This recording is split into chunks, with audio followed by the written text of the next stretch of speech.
Padre Celestial, estamos aquí reunidos como familia para estudiar su santa palabra.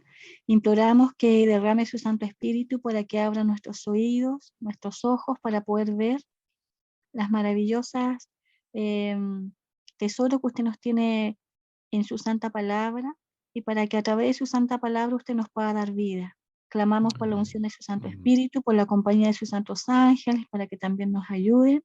Y pedimos por la bendición de cada uno de mis hermanos, por los pedidos que nos han mencionado. Usted conoce nuestros corazones, las aflicciones que tenemos en nuestro corazón. Y suplicamos que su brazo no se acorte, que todavía extienda su gracia para que podamos ser sellados y que podamos volvernos de nuestros malos caminos. E imploramos que usted nos pueda guiar y tocar nuestros corazones. Y todo esto se lo pedimos en el santo y glorioso nombre de nuestro Señor Jesucristo. Amén. Amén. Muy bien, gracias hermanas por la oración. Bienvenidos a todos. ¿En qué versículo quedamos la semana pasada, Carolina? Me parece que hicimos el versículo 31, fue el último que hicimos. En el 31, sí.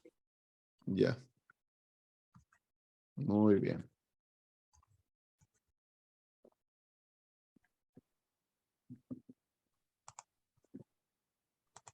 Muy bien. Capítulo 11, versículo 31. Nos dice: y se levantarán de su parte tropas que profanarán el santuario y la fortaleza y quitarán el continuo sacrificio y pondrán la abominación desoladora. Un ejército se levanta, ese ejército es el sacerdocio católico. El propósito del sacerdocio era profanar el santuario fortaleza, el lugar donde el pueblo de Dios encuentra refugio, encuentra la fuerza, encuentra el poder para vivir por Dios. El santuario, ya vimos esto, por eso se lo llama santuario fortaleza. El catolicismo tiene como propósito destruir el sistema del evangelio, el plan de la redención, que el conocimiento de aquello sea destruido y en su lugar ha introducido lo que aquí se llama la abominación desoladora, que es todo el sistema católico. Abominación porque es idólatra y desoladora porque causa destrucción. Persigue, destruye, mata a aquellos que no están de acuerdo con sus dogmas. Todo el catolicismo es identificado como paganismo. Pero si hay algo que muestra la mente satánica de este sistema, es el hecho de que destruye a aquellos que no están de acuerdo con su manera de pensar. Jesús nunca destruyó, Jesús nunca forzó, Jesús nunca obligó a aquellos que se oponían a su manera de pensar a seguirle. La religión de Cristo ofrece libertad, le da al ser humano la oportunidad de escoger su propio camino y de llevar sus propias consecuencias. La paga del pecado es muerte y el pecador eventualmente será destruido, pero no porque Dios es un Dios arbitrario, sino porque Dios ha de pagar a todos de acuerdo a lo que escogemos. Es una ley de la vida. Todo lo que el hombre sembrare, eso también segará. Entonces Dios no puede obligar al pecador a vivir con él por la eternidad. El pecador sería miserable porque no aman a Dios, no se sometieron a la voluntad de Cristo, y el obligar al pecador a vivir en el cielo sería una tortura eterna. Entonces, Dios lo destruye por el hecho de que es eso lo que el pecador escogió. Satanás, sus ángeles y el pecador han de ser destruidos porque eso es lo que ellos han escogido, voluntariamente han escogido ser destruidos, no porque Dios es un Dios arbitrario. Entonces, esa es una de las características más claras que muestran la mentalidad satánica de este sistema, del hecho que es un sistema destructor. Versículo 32. Versículo 32. Dice, con lisonjas seducirá a los violadores del pacto, mas al pueblo que conoce a su Dios, mas el pueblo que conoce a su Dios se esforzará y actuará. Entonces, los que violan el pacto, los versículos 32b al 35 se centran en el pueblo de Dios y cómo el pueblo de Dios actúa durante la Edad Media.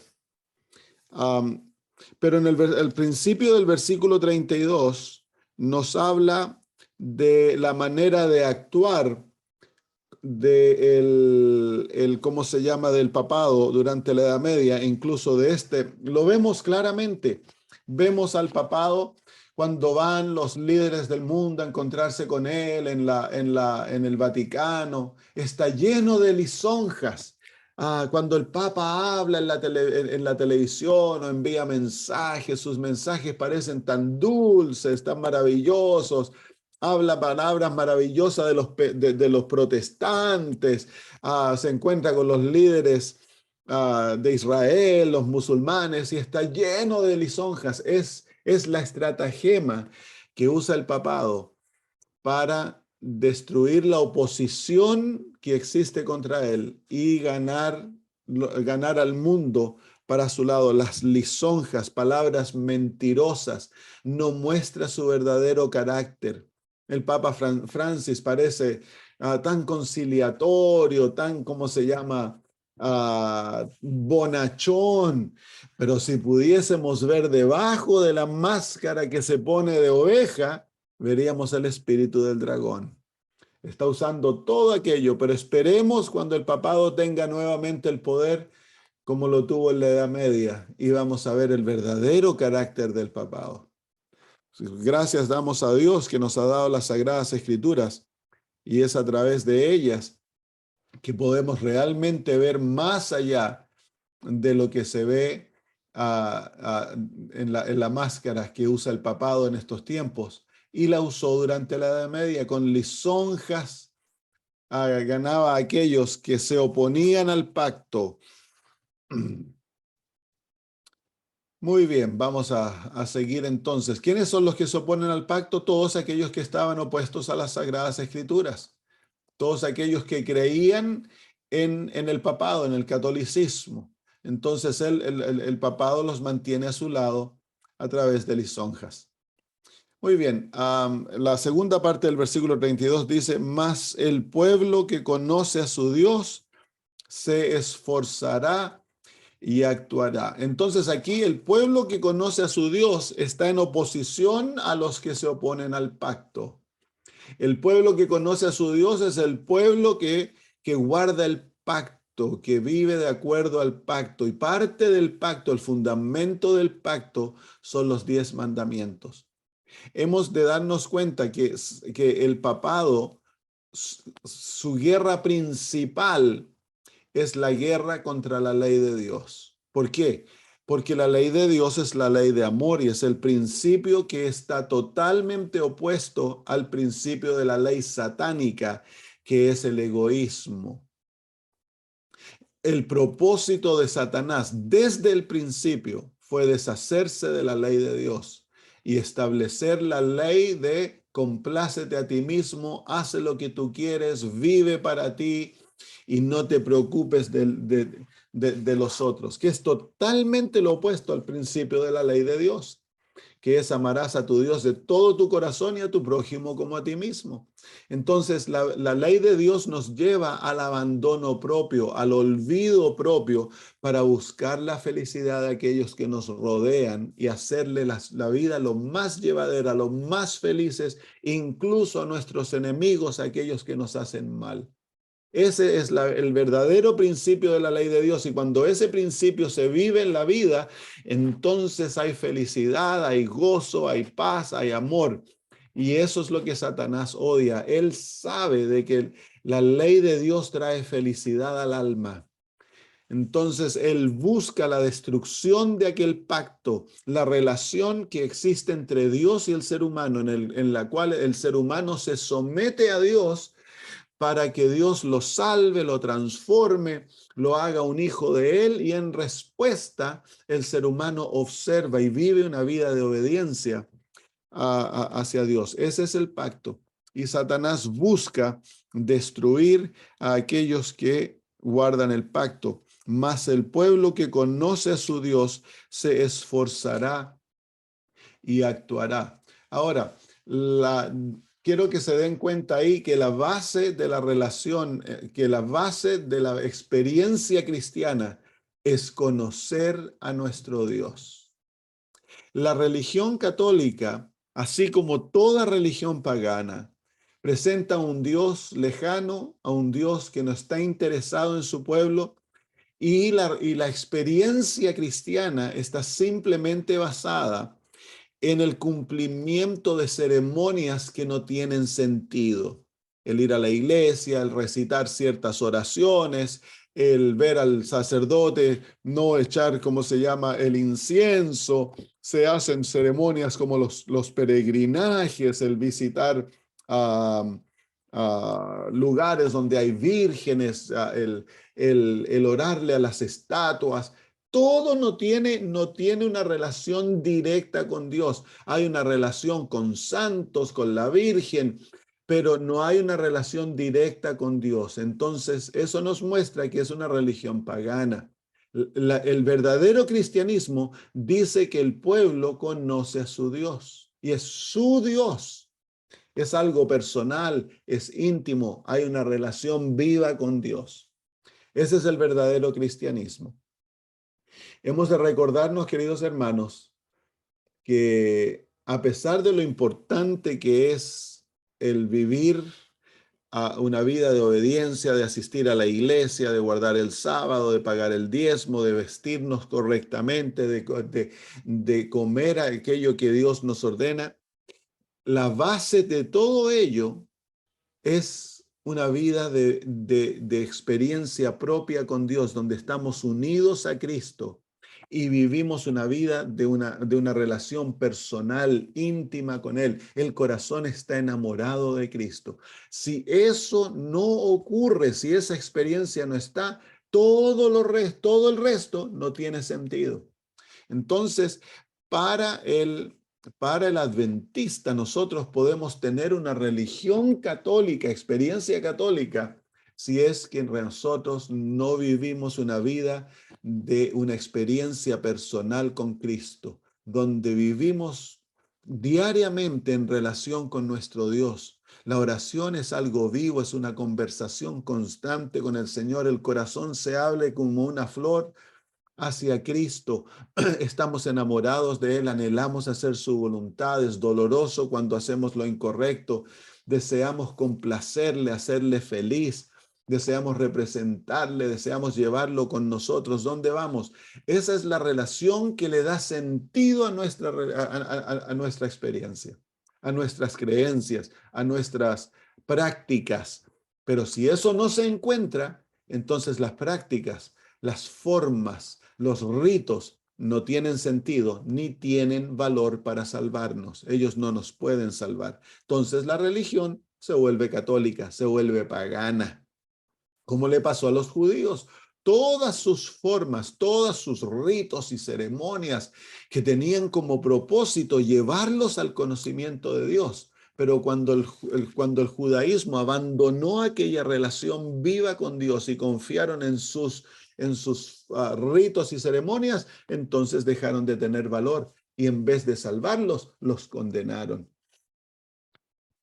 Muy bien, así que el pueblo de Dios, el pueblo que conoce a su Dios, se esforzará y actuará. Casi estornudo, pero no estornudé, perdónenme. Muy bien, el pueblo que conoce a su Dios se esforzará y actuará.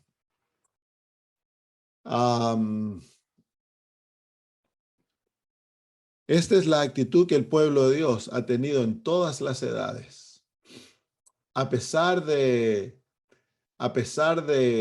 la persecución, a pesar del dolor, a pesar de haber sido quemados, muertos, rechazados, abandonados, el pueblo de Dios siempre se ha esforzado, siempre ha sacrificado todo para, para llevar la obra adelante. Los valdenses, por ejemplo, odiados por el papado durante la Edad Media, viviendo en los Alpes de Italia, en los Alpes de Francia, entrenaban a sus jóvenes desde pequeño, tenían que memorizarse las escrituras y luego los entrenaban como pastores, pero antes de otorgarle el permiso de cuidar a las iglesias, a los pastores se los enviaba a que fuesen misioneros en las valles de Italia. Iban a todos lados como misioneros y iban ellos, eran misioneros escondidos, iban vendiendo joyas, vendían distintas cosas, comida, iban de casa en casa golpeando, vendiendo cosas, y cuando ellos encontraban a alguien que estaba dispuesto a escuchar las Sagradas Escrituras, entonces ellos en sus mantos llevaban escritos a manos porciones de la Biblia y se las otorgaban, les enseñaban del Evangelio. Muchos de aquellos jóvenes nunca volvieron. Cuando ya estaban más maduros, a los que eran más, ¿cómo se llama?, ávidos para el estudio, se los permitía que fuesen a las universidades de los valles para que influenciaran a los profesores, influenciaran a los maestros. Y gracias a ese plan que les costó tanto sacrificio, muchos jóvenes nunca volvieron, muchos de esos misioneros nunca volvieron. Entonces a los que volvían, a los que habían estado dispuestos a sacrificarlo todo por el Evangelio, que habían pasado años de peligro, a ellos entonces se les permitía ser pastores de las congregaciones.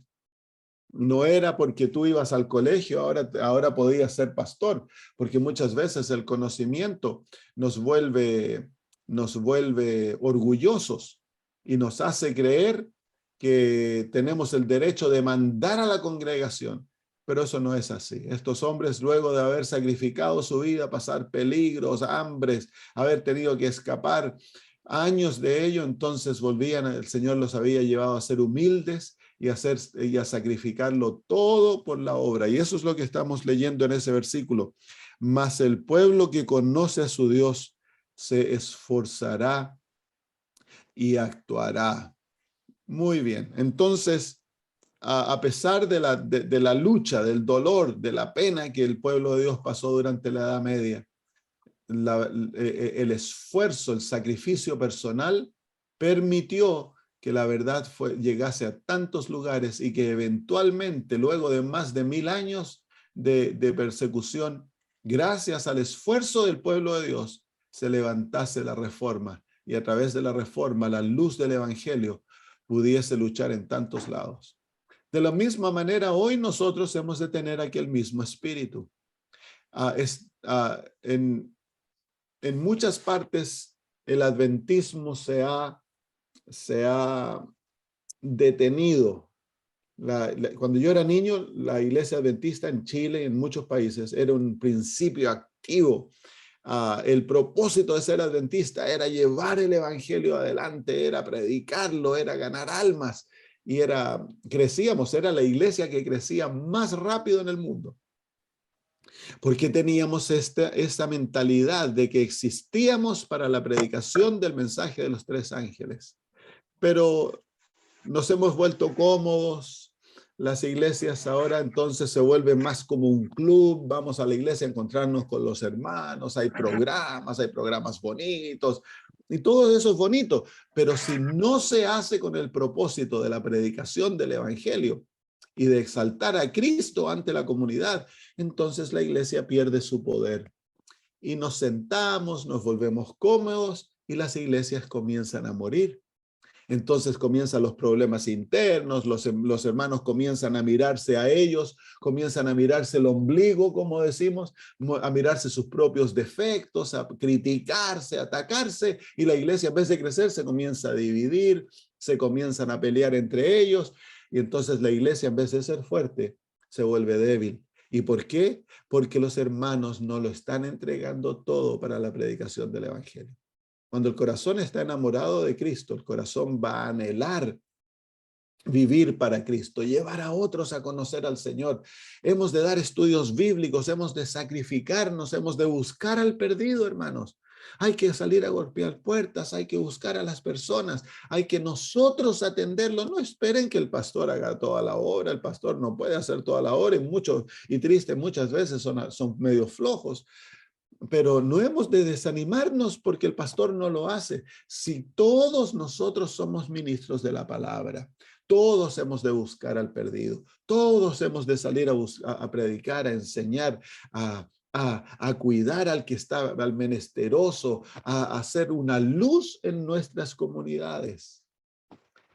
Y para eso requiere esfuerzo, requiere sacrificio propio. Porque claro, una vez que uno vuelve del trabajo es fácil quedarse en la casa, tranquilito, disfrutando, mirando televisión, o haciendo, incluso estudiando. Pero, ¿qué pasa con el perdido? ¿Qué pasa con aquellos que no conocen? Si todo hermano de la iglesia trajese un alma a Cristo, todo hermano trajese un alma a Cristo. Ahí, por ejemplo, la iglesita de Ranco tiene 30 hermanos. El próximo año tendría 60. Ok, un año. El próximo año tendría 120. Si todos trajesen tan solo un alma a Cristo, en 2 años tendría 120. A lo mejor ya tendrían que agrandar el templo o plantar una nueva iglesia porque ya se les achicó el templo. En 3 años tendrían 240. En 4 años tendrían 480. En 5 años tendrían 960. Ya el pueblo estaría lleno de adventistas. En 6 años tendrían 1920. Pongámosles 2000. Imagínense, en 6 años, ya no sé yo cuánta gente está en el pueblo de Ranco, pero ya tendrían que estar, comenzarían a enviar misioneros a otros lados porque el pueblo ya se les hizo chico. 2000. En 7 años, 4000. En 8 años, 8000.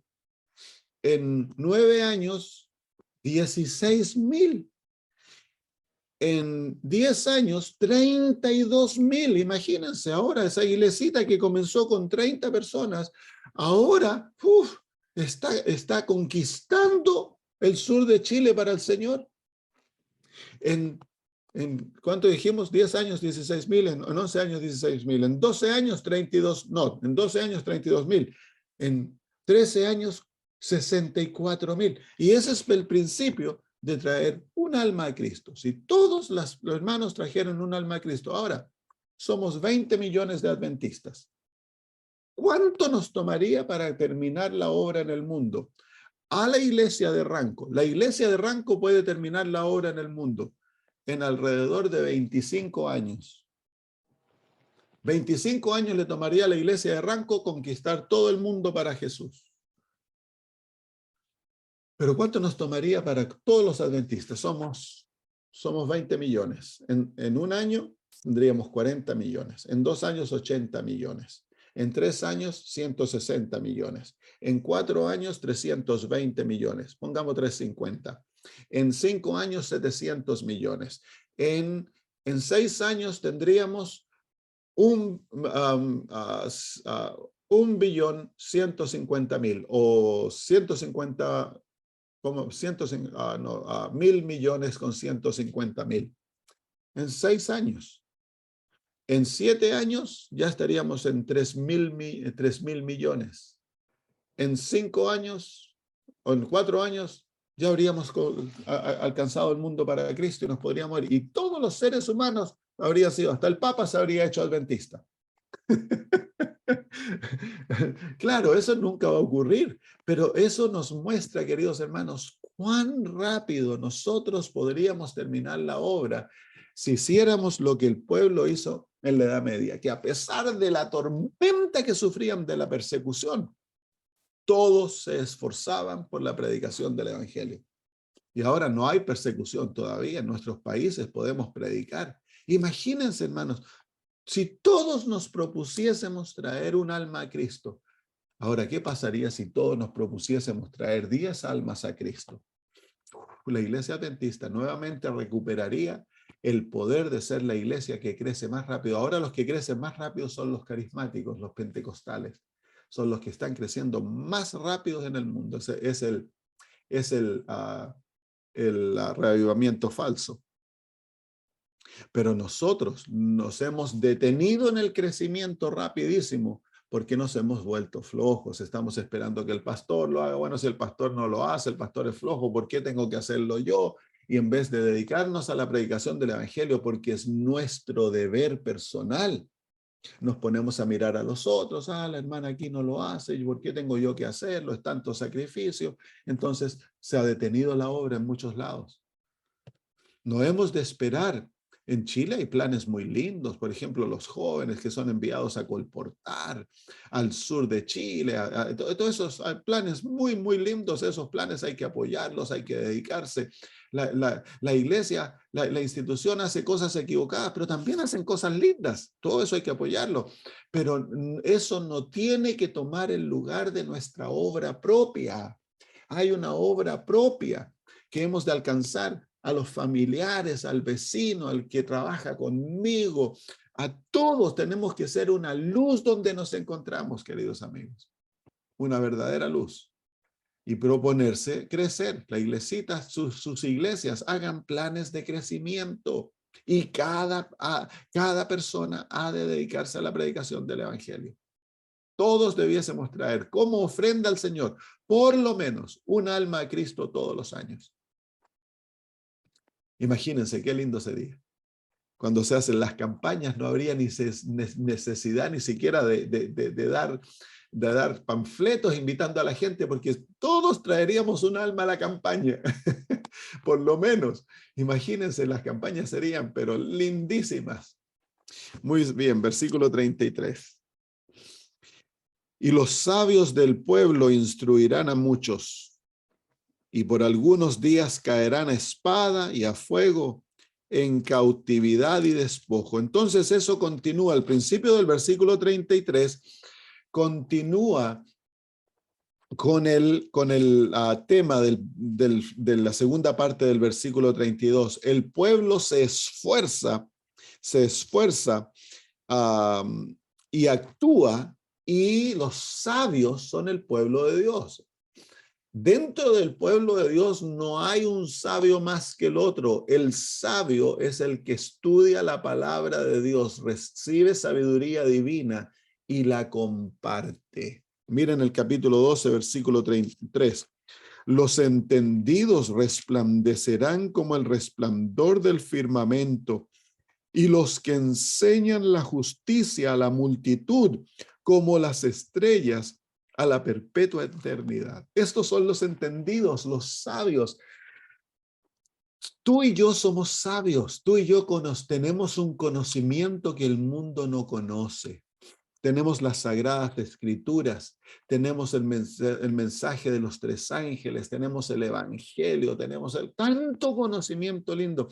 Eso es lo que yo me quedo sorprendido.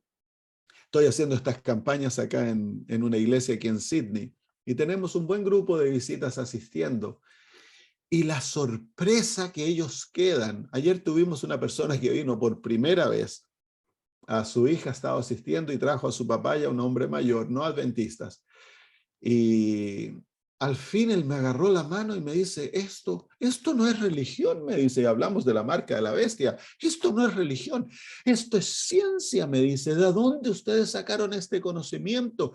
Pero qué maravilloso, el hombre quedó pero tan sorprendido de lo que incluso los adventistas ahora estamos avergonzados. Ya no queremos hablar de aquellas cosas porque ofenden y estamos medios avergonzados. Los pastores no quieren que prediquemos de estas cosas.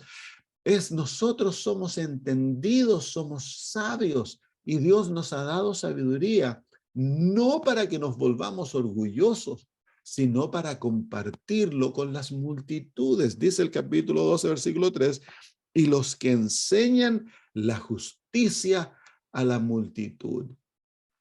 El mundo perece, queridos hermanos, porque los adventistas estamos callados.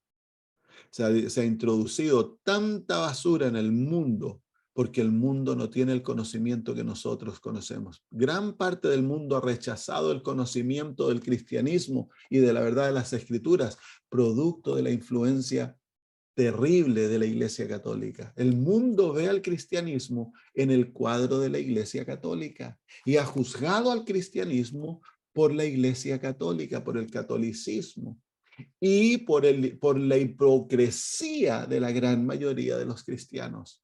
El mundo ha rechazado la verdad porque nunca ha visto la verdad. El mundo ha rechazado a Cristo porque no ha visto a Cristo. Entonces ahora es en la hora que brillemos. Dice el libro de Isaías, capítulo 61. Dice 61. No, capítulo 60. Dice, levántate, resplandece, porque ha venido tu luz y la gloria de Jehová ha nacido sobre ti.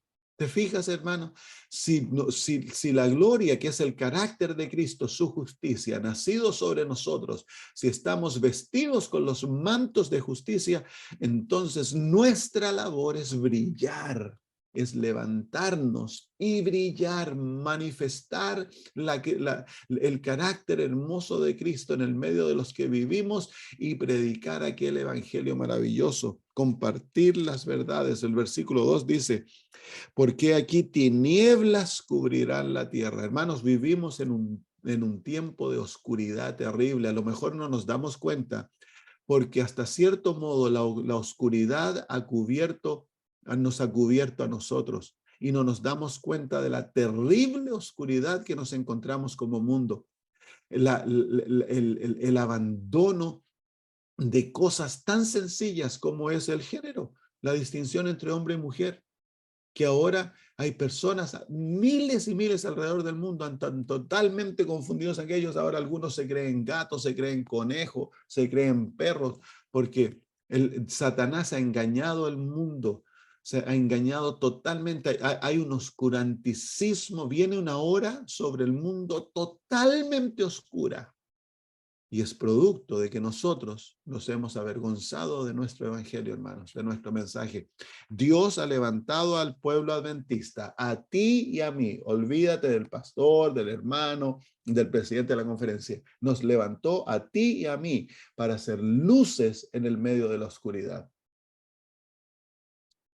Nosotros somos los sabios. Nosotros somos los entendidos.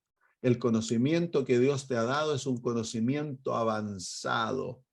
Es un conocimiento maravilloso de una verdad que nadie más la posee.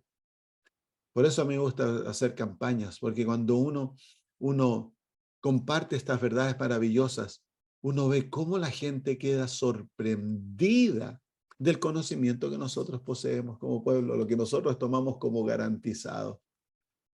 Muy bien.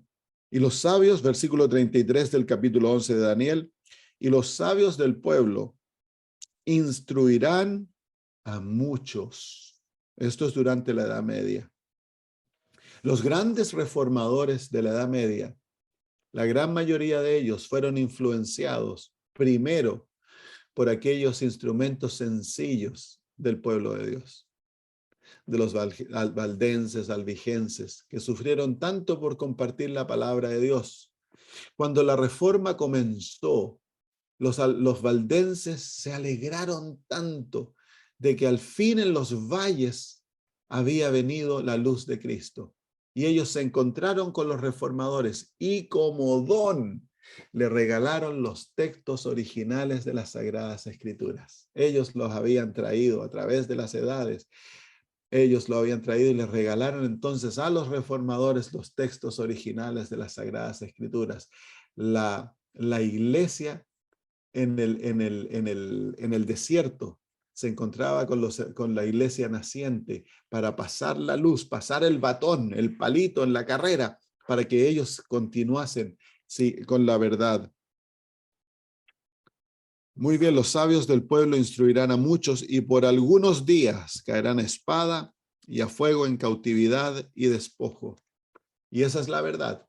A los algunos días son los 1260 años, que fue el tiempo de persecución contra el pueblo de Dios. Y ese tiempo ya lo hemos visto en tantos versículos en las Sagradas Escrituras que muestran, ¿no?, el sufrimiento del pueblo de Dios. ¿Cuánto le debemos, hermanos, nosotros a nuestros hermanos que perecieron en las persecuciones de la Edad Media? Millones de ellos. Tú y yo hoy tenemos las Sagradas Escrituras. Nos regocijamos en ellas. Tenemos la libertad de tener más de una en la casa. Yo tengo como 4 o 5 Biblias. La tenemos electrónicamente. Hay una abundancia de la Biblia, pero no nos hemos de olvidar que la Biblia que tú posees está bañada en sangre. Millones perecieron para poder llevar la Biblia de generación en generación, para que tú y yo, el pueblo de los últimos días, pudiésemos tenerla. Entonces debemos ahora nosotros honrar a aquellos que fueron antes que nosotros, y los honramos teniendo el mismo espíritu de sacrificio. Ellos no se amedrentaron porque hubo espada, murieron a través de guerras, las cruzadas, las persecuciones terribles, donde mataban a sus niños, los azotaban contra rocas, donde le abrían el vientre a las mujeres embarazadas y las mataban y sacaban a los bebés y los mataban a espada. El pueblo no se amedrentó a pesar de pasar hambre, ser quemados en fuego. Millones murieron en las hogueras de las iglesias que levantó el papado, hermanos. O sea, a los niños, si hablaban el Padre Nuestro en la lengua común, se les cortaba la lengua. A los padres se les permitía presenciar el asesinato de sus hijos, o a los hijos cuando mataban a sus padres. Una hora de terrible dolor, y sin embargo el pueblo no se amedrentó.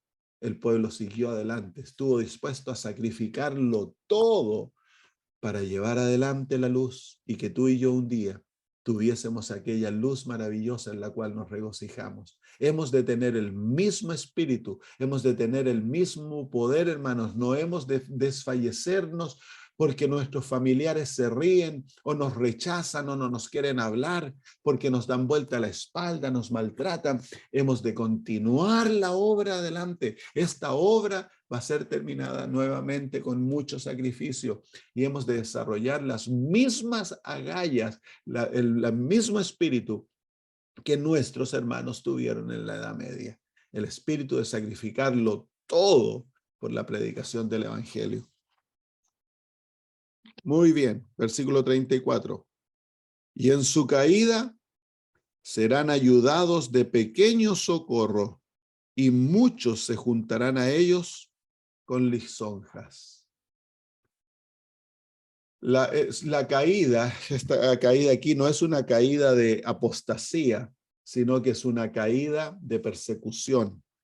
El versículo 33 nos muestra cómo van a ser perseguidos a través de la espada, el fuego, la cautividad y el despojo.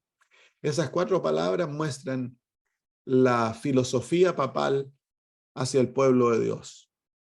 El papado persiguió al pueblo de Dios a través de la espada. Son las cruzadas, los ejércitos, el fuego, esa es la hoguera, la cautividad, cuando fueron despojados de sus tierras, sacados de donde ellos vivían y fueron llevados. Muchos fueron vendidos como esclavos.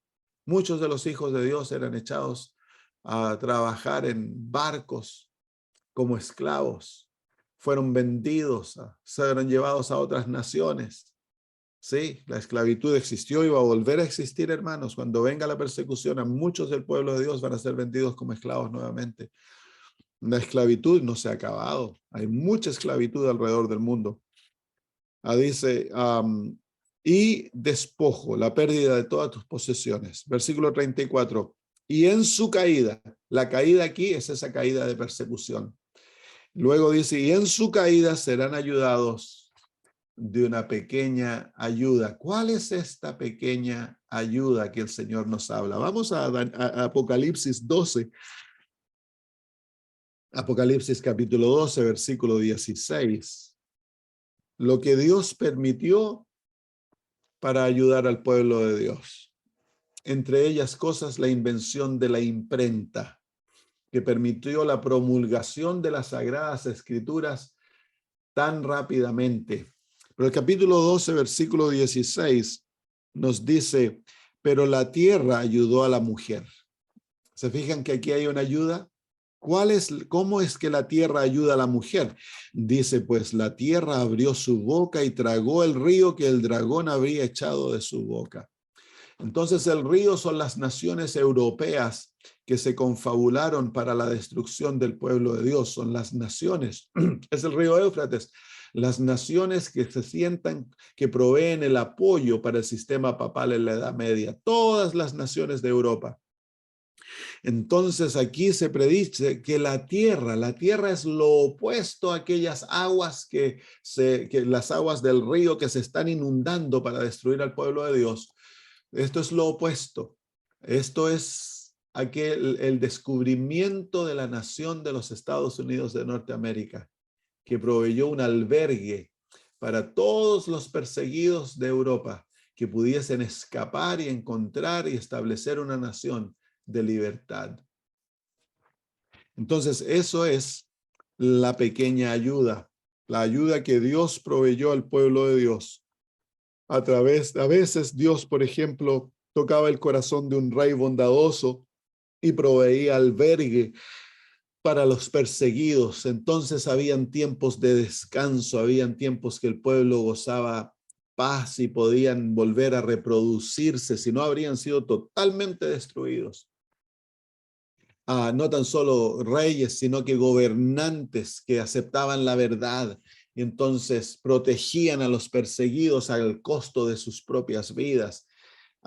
Esas son las pequeñas ayudas, pero las más grandes de aquellas pequeñas ayudas fue la invención de la imprenta, que proveyó la oportunidad al pueblo de Dios ahora de reproducir las Sagradas Escrituras en masa, en cantidades, y el descubrimiento de las Américas, pero especialmente de los Estados Unidos de Norteamérica, que fue la nación que por varios siglos proveyó albergue para los perseguidos de todas las edades, de todo el mundo. Muy bien, la reforma también fue la próxima ayuda, pequeña ayuda que Dios produjo. Y al fin de todas las cosas, la Revolución Francesa, que trajo al fin un fin a la persecución y al poder papal en el mundo. Entonces, todas aquellas cosas fueron las ayudas que Dios proveyó a su pueblo para salvar su vida. Y otra ayuda que Dios proveyó, que muchas veces es ignorada, es la obra del Imperio Otomano, de los musulmanes, especialmente durante la época de la Reforma. Cuando el protestantismo estaba naciendo, se confabularon, se unieron las naciones católicas para atacar al protestantismo y destruirlo. Y uno de los medios que Dios produjo para detener aquellos ejércitos fue el ataque de los musulmanes. Así que los musulmanes fueron usados por Dios como bendición para el pueblo de Dios.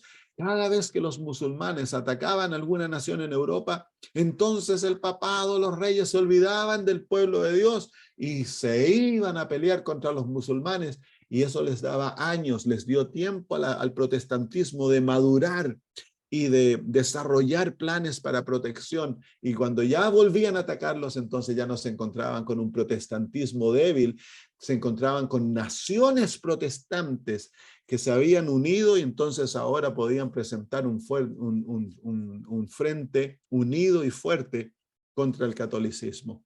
Entonces, esas fueron las ayudas. Revisemos las ayudas que Dios envió.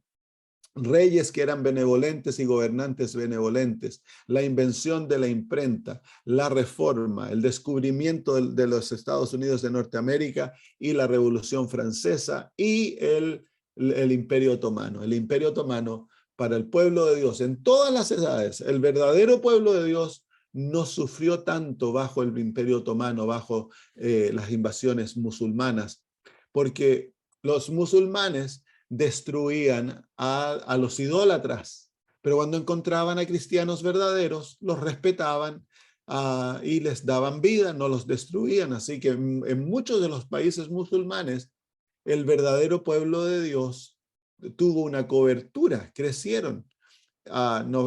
¿Cómo se llama? No fueron destruidos como en el catolicismo. Muy bien. Y luego dice el versículo 33, 34, y en su caída serán ayudados de pequeño socorro, y muchos se juntarán a ellos con lisonjas. Nuevamente el principio papal de las lisonjas, las intrigas, las promesas. Entonces aquí nos muestra, dice que se juntan a ellos con lisonjas. Esto nos muestra el accionar papal, que lo vamos a ver tan claro cuando lleguemos al versículo 41 y veamos el ataque contra la iglesia adventista, la infiltración. El papado siempre ha usado esto. Infiltra al pueblo de Dios a través de sus elementos, con personas que no están interesadas en la verdad, sino que el propósito es debilitar al pueblo interiormente, cambiar su manera de pensar, sus doctrinas, sus enseñanzas. Y este es un plan a largo plazo. El catolicismo siempre trabaja a largo plazo. El catolicismo es un sistema muy coordinado y sus líderes tienen el poder de planear cientos de años en anticipación. Por ejemplo, cuando comenzó el protestantismo, los líderes católicos, el papado, llamó a un concilio, el Concilio de Trento. Duró más de 20 años aquel concilio.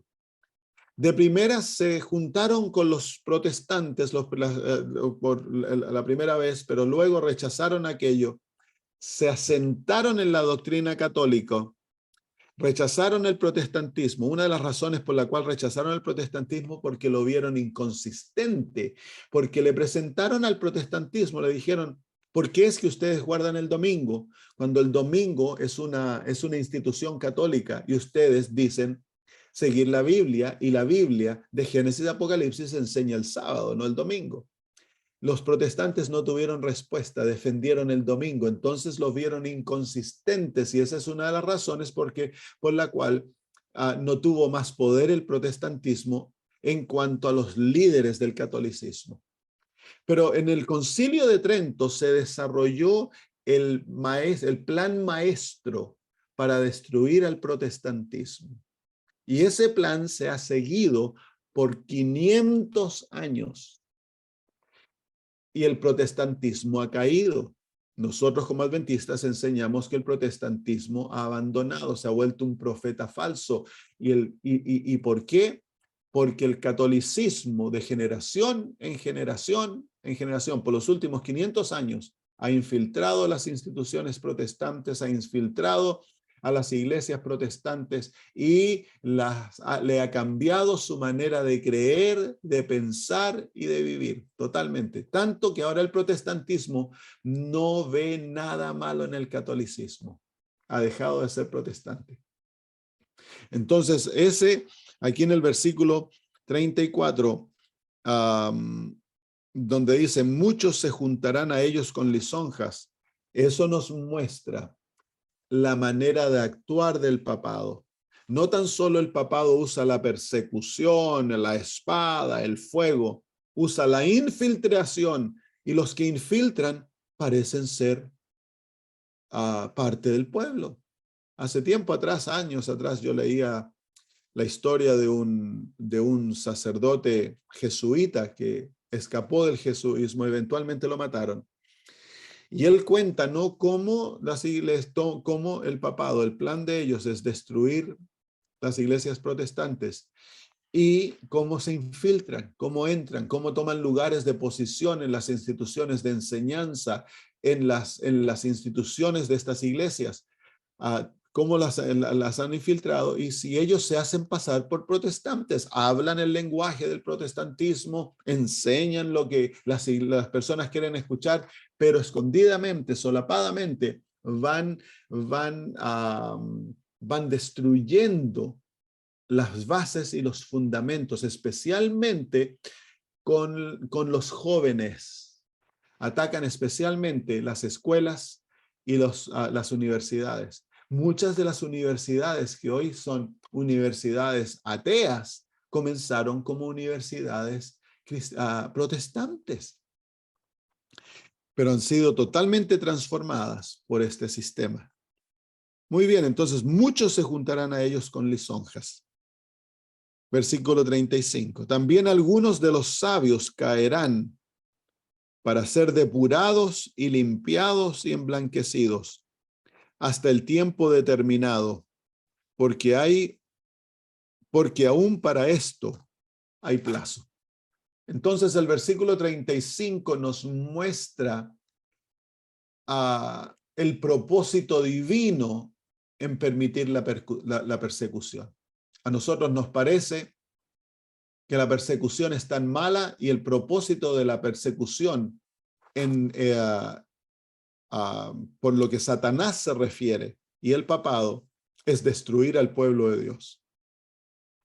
Pero aquí se nos dice que algunos de los sabios caerán. Nuevamente, la palabra algunos no existe en el original, porque eso da a entender como que fueron pocos. No, en el original dice: también los sabios caerán para ser depurados y limpiados y emblanquecidos.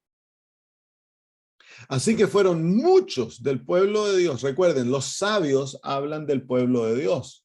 En el pueblo de Dios no hay diferencia. Quiero volver nuevamente a enfatizar ese. Todo aquel que recibe la palabra de Dios y recibe a Cristo y se dedica a enseñarle esta palabra es sabio. El hecho que el pastor fue al colegio a aprender no lo hace superior al resto de los hermanos. En el pueblo de Dios somos todos iguales, somos todos hermanos. Y eso entonces Dios nos ha dado distintos dones. Los dones son para servir, no para mandar. Entonces el que Dios lo ha llamado a ser pastor, él ha de dedicarse a pastorear al pueblo. Ese es su don, ha sido llamado al pueblo de Dios para cumplir esa labor. Eso no lo hace superior, no lo hace mejor. En el pueblo de Dios somos, de acuerdo a las palabras de Daniel, somos todos sabios porque todos tenemos las Sagradas Escrituras y debemos tener el deber de estudiarlas. Entonces, el líder de la iglesia, los líderes de la asociación no son superiores. Dios los ha llamado a cumplir una función de servir a la iglesia, no de mandar a la iglesia. Claro, como líderes ellos han de dar dirección y todo ello, pero no son los jefes de la iglesia. Tristemente, muchas veces se abusa esto y se va cambiando esta manera de pensar y se vuelve entonces un sistema medio católico en el cual a los hermanos se los ve como los laicos y a los pastores como la curia. Pero eso no es así. En el pueblo de Dios somos todos sabios. Pueblo de Dios somos todos iguales. Nos servimos los unos a los otros de acuerdo a los dones que el Señor nos ha dado. Entonces, el propósito de la persecución, de acuerdo a la perspectiva divina, dice, también algunos de los sabios caerán para ser depurados y limpiados y emblanquecidos. Entonces la persecución tiene bendición. Dios transforma la persecución. Aquellos que el enemigo quiere destruirnos, Dios lo transforma en una bendición para el pueblo de Dios, porque el pueblo de Dios es depurado, es emblanquecido, es purificado, queridos hermanos. La iglesia, la iglesia de Cristo, el tiempo en el cual es más pura es cuando es perseguida. La persecución es bendición, hermanos. La persecución, la iglesia se contamina, se debilita, se vuelve mundana cuando no hay persecución. Entonces Dios vuelve la persecución, aquello que Satanás ha calculado para destruir, Dios lo vuelve en bendición. Y esa es la realidad del sufrimiento, como hemos estado estudiando en la escuela sabática. No, qué bendición ha sido esta escuela sabática, porque nos está preparando para lo que viene sobre el pueblo.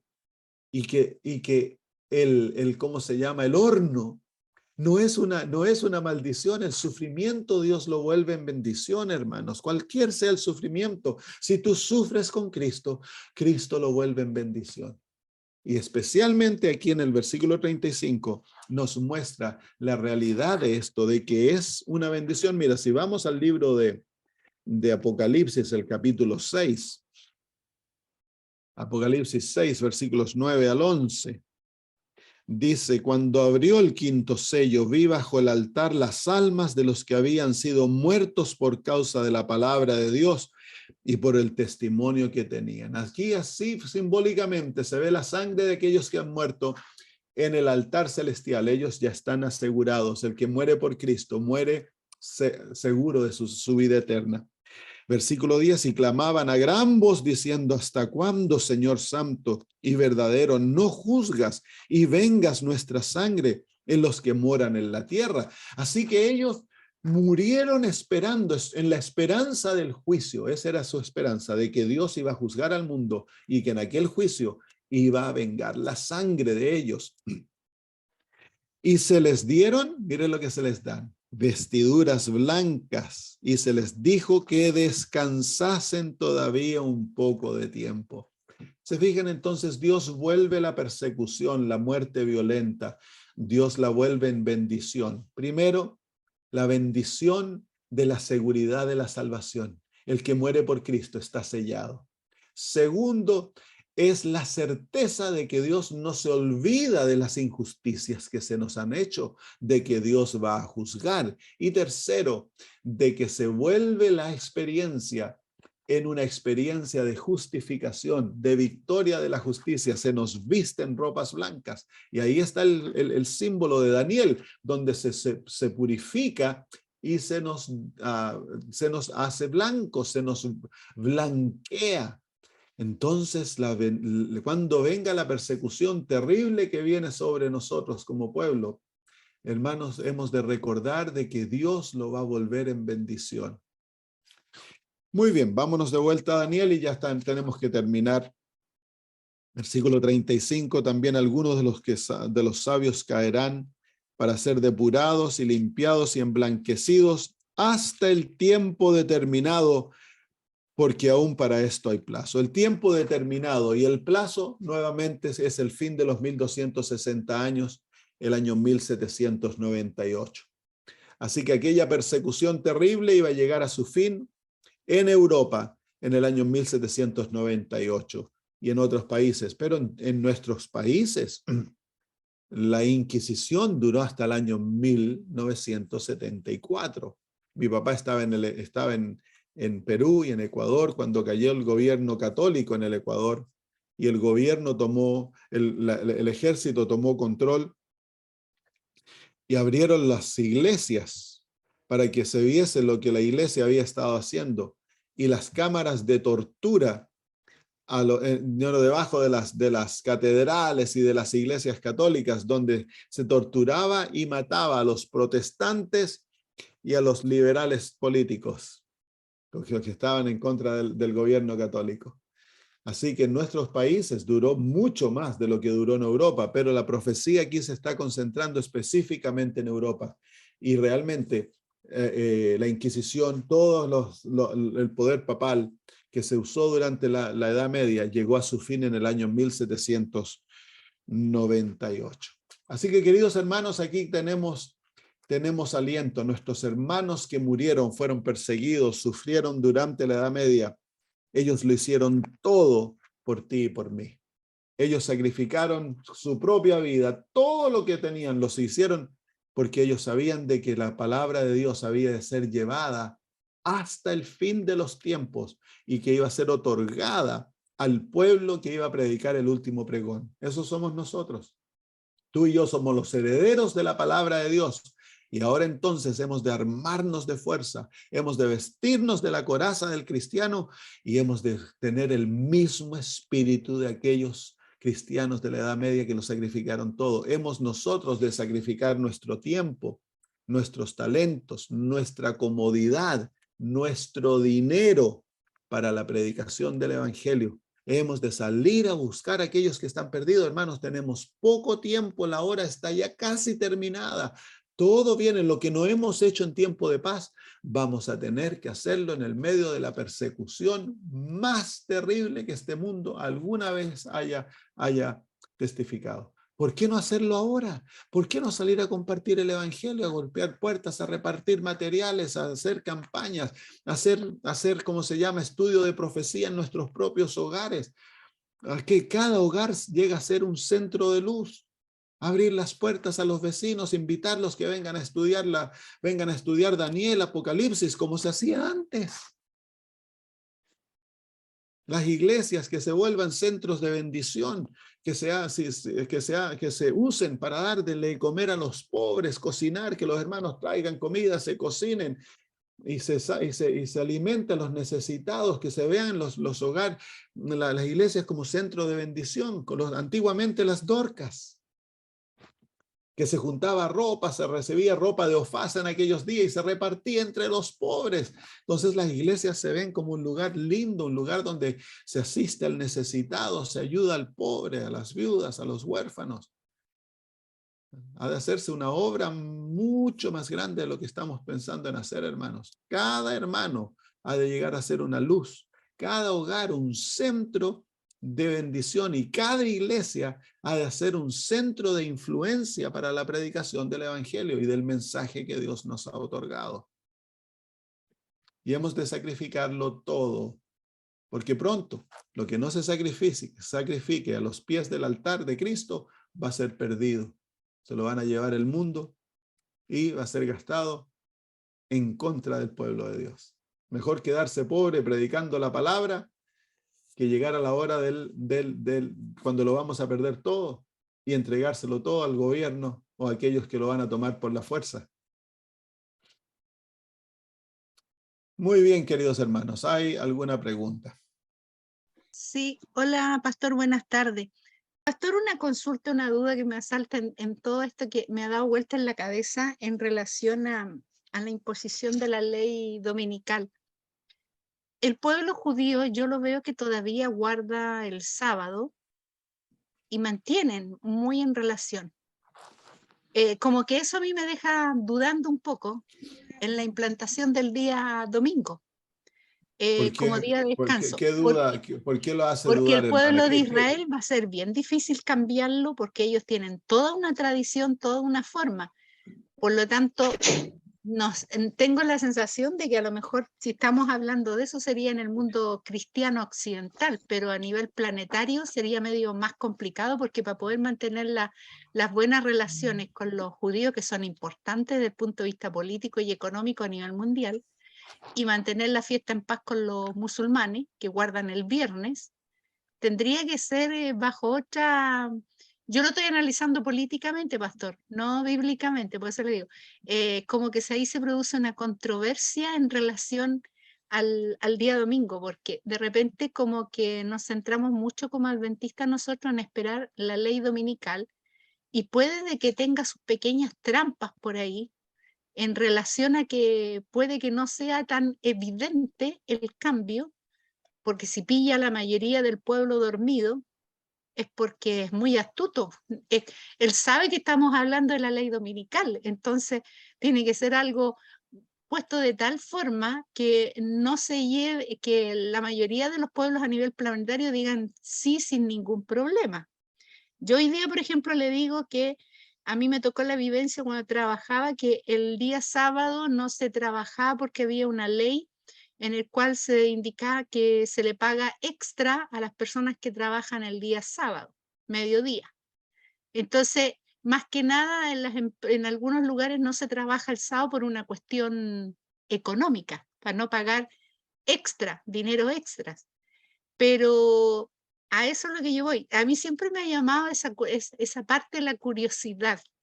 Bíblicamente tengo clarito el panorama, pero de repente yo trato de analizar lo que sucede en el mundo y de repente tengo esa sensación de que estamos tan así esperando la llegada de la ley dominical, que ese es un riesgo enorme como pueblo adventista de estar esperando eso, porque podemos dejar de lado la preparación propiamente tal, y recordando de que a lo mejor lo más probable es que usted lo vea más adelante, cuando ya se dicte la ley dominical, viene el último pregón, y eso significa que prácticamente el pueblo adventista ya van a estar sellados. Vienen el otro grupo, por lo tanto uno corre mucho riesgo en estar esperando un hecho de esas características. Por eso le quería hacer esa consulta. A mí me inquieta cómo lo van a hacer con el pueblo de Israel, porque yo tengo una chica con la cual me comunico, que está en Israel, y ella tiene hasta un link y muestra cómo son muy estrictos en relación al sábado, incluso las generaciones nuevas. Entonces yo decía, ¿cómo se las va a arreglar para poder ingresar al pueblo de Israel, el Estado de Israel actual, a esta nueva corriente? Gracias, hermana. Nuestra posición siempre debe ser bíblica. Nosotros no hemos de interpretar la Biblia por la política, nosotros hemos de interpretar la política por la Biblia. La Biblia claramente muestra, y el espíritu de profecía, que la última batalla es sobre el sábado y el domingo. Eso no hay duda, está establecido en la palabra de Dios y en el espíritu de profecía claramente. La marca de la bestia es el domingo.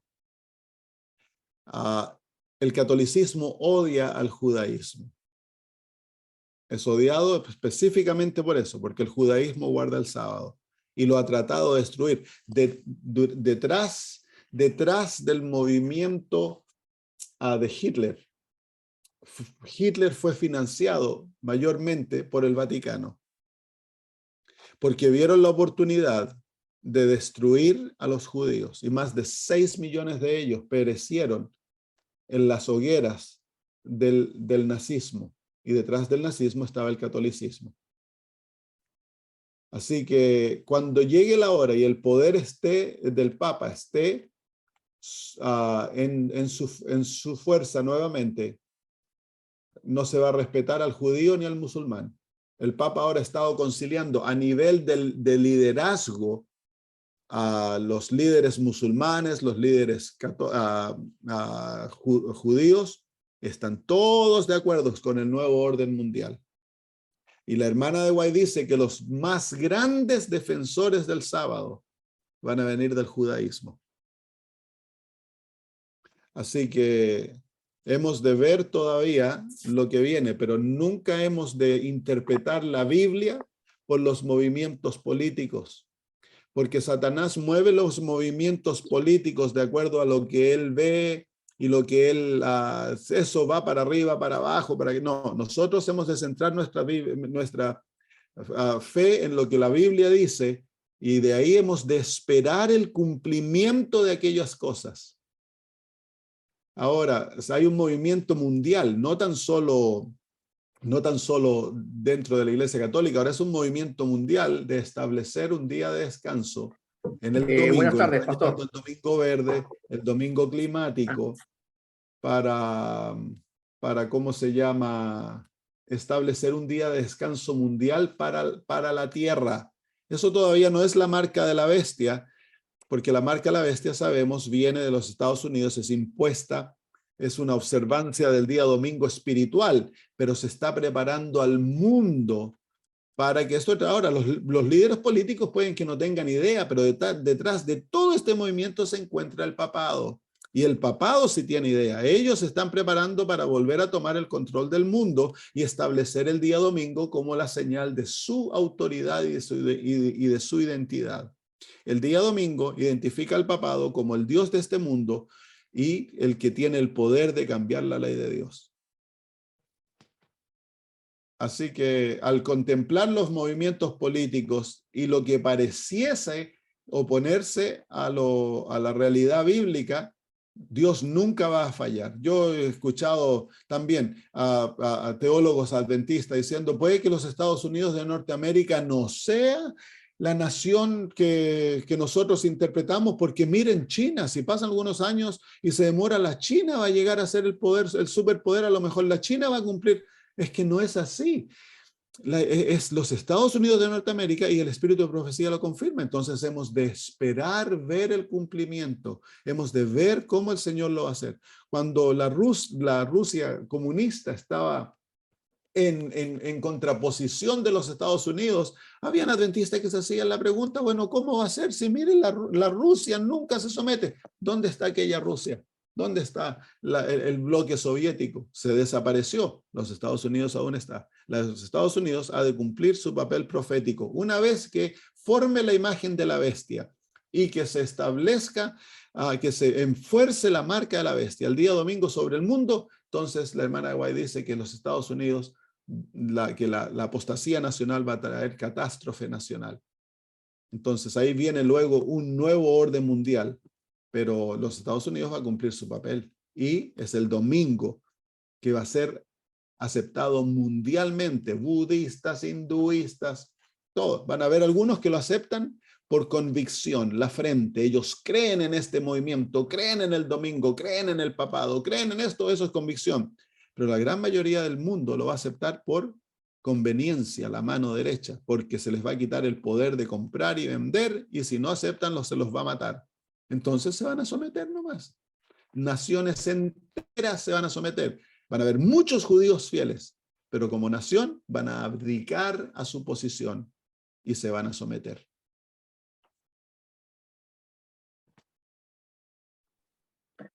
Pastor, buenas tardes a todos.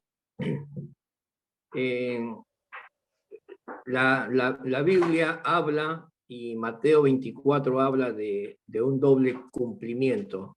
Y nos pone Jesús como ejemplo a la destrucción de Jerusalén, y Elena de White lo amplía, ¿no?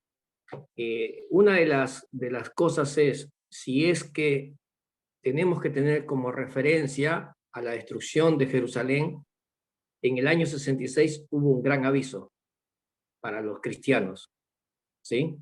Ese aviso también tiene que suceder ahora, ya sucedió, acaba de suceder, no sé si me va siguiendo, ¿sí? Y al ver todos estos acontecimientos, ¿no? Que si estudiamos, miramos un poquito los libros de Josefo, por ahí nos vamos dando cuenta que es como que se repiten las mismas situaciones, ¿no? Se repite todo. ¿Será tal así el cumplimiento de esta ley dominical? Bueno, la ley dominical no ha sido impuesta y es la señal. La hermana de White dice que es la señal que cumple que es la señal que cumple el sitio de Jerusalén por Roma. Cuando se establezca la ley dominical es la señal, la última señal para que el pueblo de Dios salga, dice. Entonces, eso aún no se ha cumplido. No ha habido todavía el enforzamiento de una ley dominical a ningún nivel todavía. Y recuérdense, la marca que nos muestra que el último movimiento ha llegado es cuando Estados Unidos de Norteamérica, la unión de la iglesia con el Estado, pase una ley que fuerza la conciencia a someterse a este movimiento. Entonces, eso no estamos viviendo aún, eso no ha llegado aún. Esa es la marca, esa es la señal que nos muestra que el sitio de Jerusalén se retiran los ejércitos, hay que arrancar. Esa es la marca que claramente el espíritu de profecía ha identificado en el libro del conflicto de los siglos. Yo sé que hay hermanos que han tratado, pastores que han tratado de hacer cuando el Papa visitó a Estados Unidos y fue al Congreso y todo aquello. Eso es una señal grande, pero no es el sitio. La hermana White habla del sitio de Jerusalén como la marca, el establecimiento de la ley dominical. Sí, hermano. No, yo me refería vamos a ser más directo, lo que sucedió ahora, ¿no? Se impuso un pase, ¿sí? Ese pase venía con requisitos de la ley dominical, ¿no? No como ley dominical, pero sí como pase, y si vos mirabas no se podía comprar ni vender, ni viajar, ni nada por el estilo, ¿sí? Pero no era una ley, simplemente yo lo veía como un aviso, ¿no? Como estamos probando, ¿sí? En el año 66 dice que también se intentó, se asedió a Jerusalén, ¿sí? El Espíritu Profecía habla de que hubo un personaje que avisaba que había caído Jerusalén, ¿no? Pero Roma asedió a Jerusalén y luego Jerusalén resistió, ¿sí? Los cristianos resistieron, ¿sí? Y Roma se retira. Ese dice que fue, y lo dice muy puntual Elena de White, fue el gran aviso para que los cristianos salieran de las grandes ciudades. A eso me refiero. Si nosotros también vamos a pasar por ese aviso, si ese aviso fue esto, o si viene, o eso no va a haber directamente, será la marca de la bestia, ¿sí? Y tenemos que ir viendo, ¿no? Todas estas cosas que están sucediendo, que vamos viendo cómo se está formando todo, ¿no? Y el Señor que nos está avisando con todas estas cosas que está permitiendo que sucedan. A eso me refería yo, pastor. Sí, yo veo, hermanos, como usted lo ve en el hecho de que fue una práctica. Ya se nos ha mostrado de que pueden controlar a todo el mundo tan fácil. No fue un ataque específicamente contra el pueblo de Dios, fue un ataque contra todo el mundo, pero ya todo está establecido, está listo. Yo pienso que para el pueblo de Dios fue una advertencia que nos ayuda a ver si estamos listos para lo que viene o no. Si por conveniencia sometimos nuestro cuerpo y nuestra conciencia a los poderes del mundo que nos muestra idolatría en parte nuestra, entonces no estamos listos, vamos a caer cuando venga lo que viene, que es muchísimo peor. Así que el mundo entero está listo. Nuevamente yo digo, de acuerdo a lo que yo entiendo en el espíritu de profecía, lo que nos muestra la marca, que nos muestra que ha llegado la hora de arrancar, entonces es cuando se pone la ley dominical. Si somos sabios, ya estaríamos saliendo de las ciudades ahora. Pero el último aviso que Dios le da a su pueblo es la ley dominical. Cuando se abre la puerta y se retira Roma, hay que arrancar. La ley dominical es el aviso al pueblo de Dios en el libro del Camino a Cristo. Entonces, Camino a Cristo, Conflicto de los Siglos. Esa es la manera que yo lo entiendo. Pero lo que está ocurriendo, las señales que están ocurriendo, todo lo que está ocurriendo nos está diciendo de que el mundo está listo, se está preparando para el último conflicto. Ya se está hablando de una gran hambruna. Yo no sé si allá se escucha, pero acá se está hablando de que van a morir millones, cientos de millones de personas con la hambruna que va a venir el próximo año. Y ya se le pone fecha, comienza a fin de este año y va al próximo.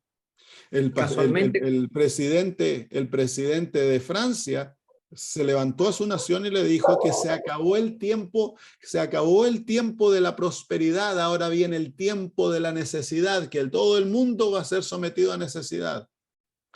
¿Y quién dijo eso? ¿Quiénes son ellos para decir que el mundo viene a necesidad? Eso es porque van a traer tal estado en el mundo que dice el Señor Jesús, el corazón de las personas les van a fallar por el temor de las cosas que van a estar viniendo sobre el mundo. Estamos entrando en aquella hora, ya lo comenzamos con COVID, y con lo que entramos con COVID, si el Señor lo permite, porque el Señor es el que maneja los vientos, no los políticos, no el ser humano, no Satanás, Dios es el que maneja los vientos. Y si Él lo permite que los vientos sean sueltos, entonces estamos entrando en la última recta. Pastor, le quiero hacer, sí, Gracias, en pastor. relación a lo que Walter le decía, nosotros salimos al campo hace ya unos 5 años de la ciudad. Se va a trabajar en la ciudad, pero estamos en el campo. Y con esto del COVID nos dimos cuenta absolutamente de que nuestro pueblo adventista está un poco, ¿cómo diríamos decir?, sordo, porque el salir a nosotros nos liberó de un montón de restricciones que tuvieron los hermanos que estaban en la ciudad. Ya tenemos un montón de libertades que ellos no tienen y que incluso nos ha dado tiempo para prepararnos incluso en el ámbito de la alimentación y de varias cosas que Claro. ellos ya deberían haberlo hecho. Y aquí en Chile nosotros la mejor lección que tuvimos, y creo que, y eso yo le he dicho a mis hermanos que no aprendieron la lección, fue el terremoto del 2010, cuando quedamos totalmente abajo, los de la zona central, sin disposición de dinero en algunos momentos, con ámbito de saqueo y todo. Es decir, quedaba más que claro lo que puede pasar en algún momento de crisis.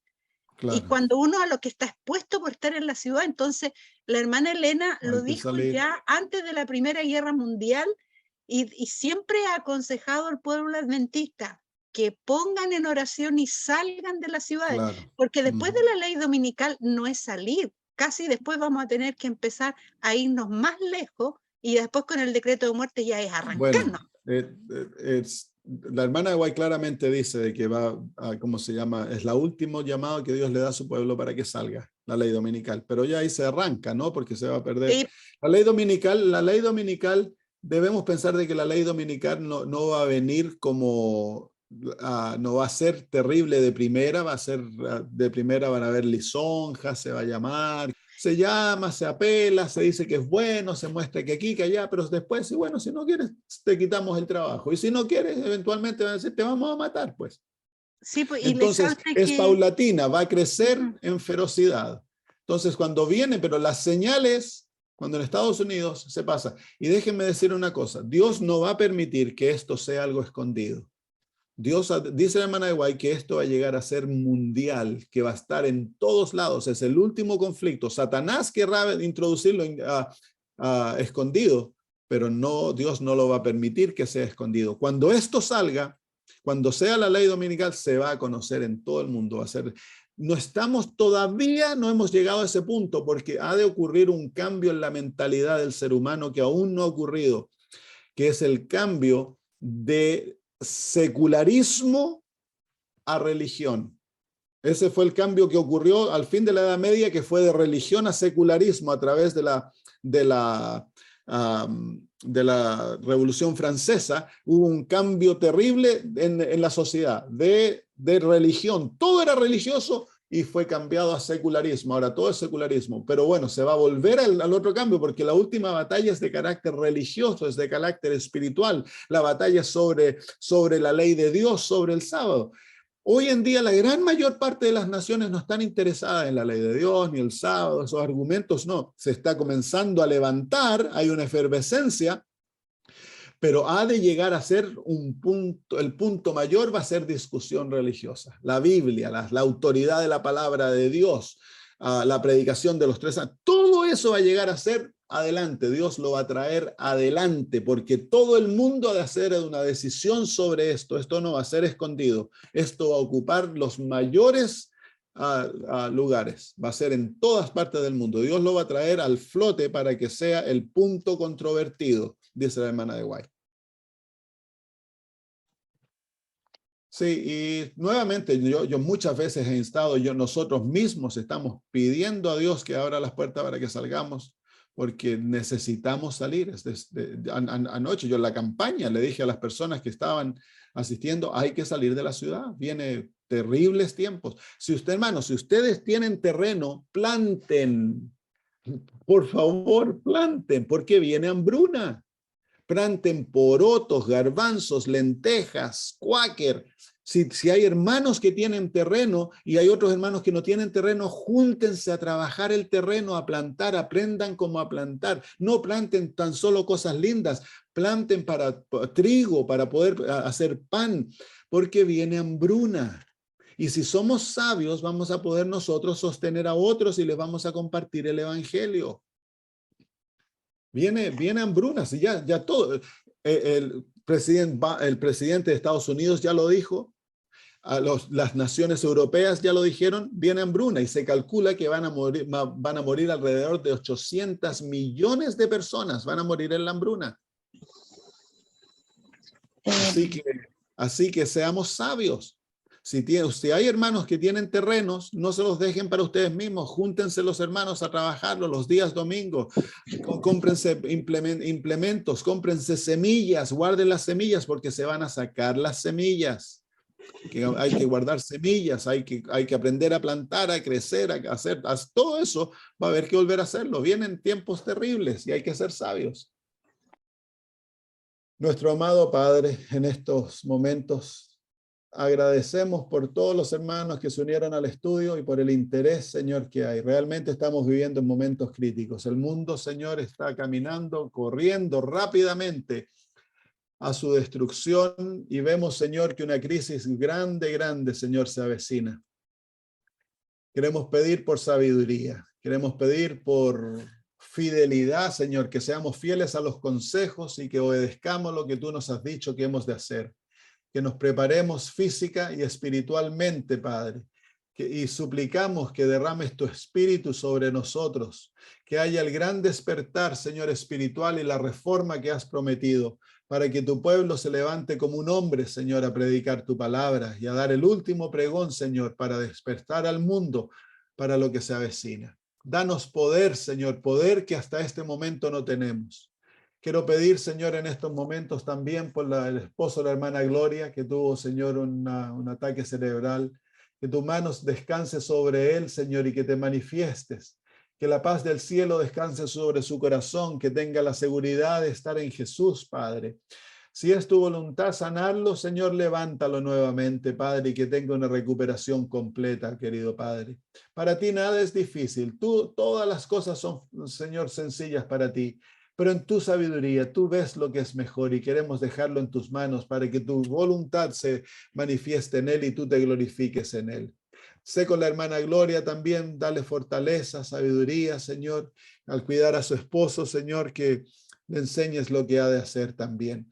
Por la hermana Nancy, Señor, que tiene la presión alta, imploramos en el nombre de Cristo que tu mano, Señor, sanadora descanse sobre ella y que la presión, Señor, baje y que pueda normalizarse, pero también que le muestres, Señor, el por qué la presión está alta, que pueda tener sabiduría divina para que vea los cambios de dieta, de estilo de vida, los cambios que ha de hacer en su vida, Señor, para poder, Señor, tener salud.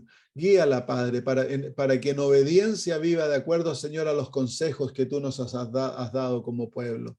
Y también a la hermana Cecilia, ¿era? Carolina, ¿cuál era? Angélica. La hermana Angélica, la hermana Angélica. Señor, pedimos que tiene un disco herniado y que está en mucho dolor. Te suplicamos, Padre eterno, que tú también, tu poder sanador descanse sobre ella. Tú has dicho que tú eres el que nos sanas todas nuestras enfermedades y tu nombre es Jehová nuestro sanador. Padre eterno, haz que tu mano maravillosa descanse sobre esta hermana y que ella, Señor, tenga descanso del dolor y que su problema, Señor, sea sano y que la hernia desaparezca y que tu nombre sea glorificado en ella. Si es así, tu maravillosa voluntad, Señor, que te glorifiques en ella.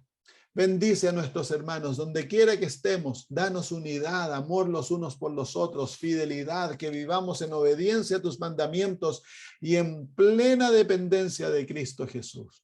Gracias, Señor, en el nombre de Jesús. Amén. Amén. Muy bien, queridos hermanos, un abrazo para todos.